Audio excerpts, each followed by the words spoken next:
المنتخب الوطني المغربي أسود الأطلسي ساد هذه المرة في الجولة الثانية سيواجهون البرازيل، وذلك في إطار كأس العالم للشباب التي ستقام حاليا بشيلي. إخواني الكرام، أخواتي الكريمات، أهلا وسهلا ومرحبا بكم معنا من جديد في حصة موجز أخبار الكرة لليوم. كأس العالم للشباب التي ستنطلق هذا الأسبوع ابتداء من 27 من هذا الشهر إلى غاية 19 من أكتوبر. المنتخب الوطني المغربي الذي جاء بالمجموعة الثالثة إلى جانب كل من البرازيل وإسبانيا والمكسيك. قبل ذلك أخوتي أخواتاتي، كنت جديد معنا في القناة ما تبخلش بالضغط على زر الاشتراك وكذلك فعلوا زر الجرس باش يوصلكم دائما جديد محتوى قناتنا، وخلوا لنا لايكاتكم من أيديكم الكريمة.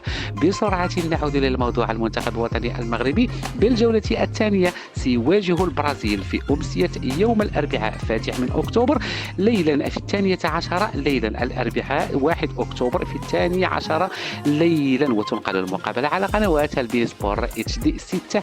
لم يبقى لي إلا أن أشكركم جزيل الشكر على وفائكم. دمتم في رعاية الله وحفظه. إلى اللقاء.